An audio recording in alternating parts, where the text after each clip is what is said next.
since one of the most unhinged reality TV shows went off air, and that is America's Next Top Model. It definitely had a chokehold on me back in the day. Whenever there was a new season, I was right there watching it. But since it wrapped in 2018, there's definitely been a resurgence in interest in the show, and people have definitely had a lot, and I mean a lot, to say about what they saw, with some people watching it for the very first time, and others, like me, who had watched it before and was now looking back on it and questioning some things. Obviously, in the world of modeling and high fashion, things can get pretty strange and crazy, but on this show, it seemed to really put everything under a microscope. But it didn't look like this was being done in the name of fashion, but simply in the name of entertainment, because the ratings were everything. At least that's what Tyra seems to want to say in the trailer for a documentary that they're actually making over on Netflix called Reality Check: Inside America's Next Top Model. Now, this trailer came out a few days ago, and boy is there a good bit to talk about. I can't even imagine how long my video is about to be when they put out the actual documentary, but let me not get ahead of myself. Let's tackle this trailer first. Now, of course, we open to Tyra, but they have the infamous "we were all rooting for you" scene playing. Then Tyra comes in a little later and says, "I haven't really said much," which I guess is kind of true. She did come out a few times to say how stupid some of the things she did and said on the show was in recent years. But for the most part, she's been pretty quiet. And now it has me wondering if she was just waiting on an opportunity like this to save what she wants to say until she could get paid for it, you know? And hey, if that was the case, I don't blame her. Because if you're gonna get hate and backlash regardless of what you say, then you might as well get paid for it. Now, also on there with her, I spotted Jay Manuel, Miss J, and a few contestants and winners from past cycles on the show, like Danielle or Danny from Cycle 6 and Whitney from Cycle 10. Now, Tyra claims that with this show, she wanted to fight against the fashion industry. Okay, this is what she says in the trailer. And I'm not gonna lie, in some ways she sort of did. Like, for example, when they started bringing in more plus size models onto the show. But at the same time, how a lot of them got treated and spoken to was kind of crazy. Do you think that I'm going to be able to get a rack like this loaded with clothes in your size? There's something about it. It's interesting. Yeah, a lot of flesh. So I don't know if that changed the fashion culture or industry too much, but you know, it was an innovative idea. I also saw Ken Mock on there, the show's producer, and he goes on to say that he realized that they pretty much had built a monster after seeing the millions of viewers that the show had reached, I guess. I think we've built a monster.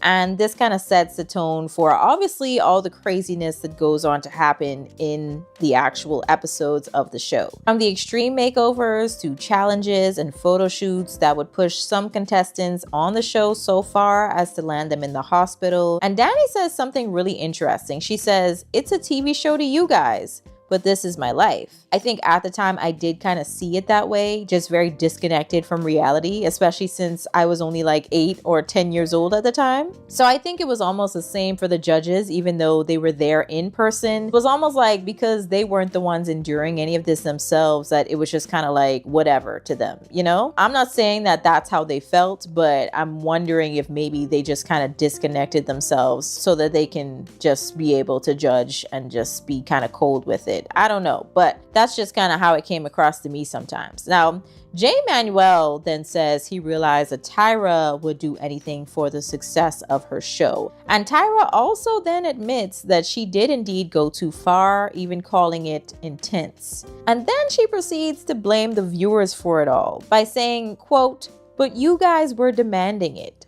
You guys were demanding it, and so we kept pushing more. As if she didn't have a say in what they did and didn't do on this dang show. Like, woman, what are you talking about? It's like, yeah, people might have been demanding it, but it's your show. In that moment when she said that, I was like, is she for real? Like, Tyra, honey, let's not be delusional in this moment. You wanted the views and for people to be talking about this show. So because you wanted that money and that payout, you pushed and pushed to get it, even if it was at a steep cost for everyone else involved.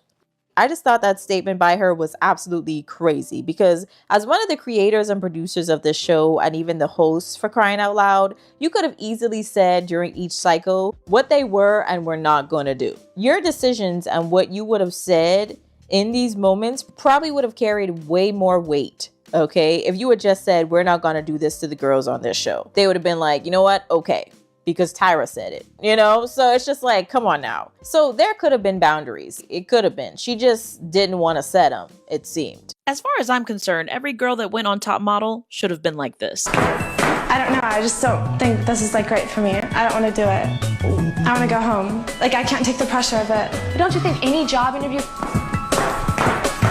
We are finally getting what we have all been asking for, an in-depth documentary into America's Next Top Model. Tyra basically blaming the audience as to why they treated their contestants so poorly is a choice, but I also think it's very easy for us as an audience now to criticize shows back then. The early 2000s were brutal. And to be honest, an in-depth documentary could be made about a lot of shows that were aired during that time, and the audience were eating it up. But there is a limit.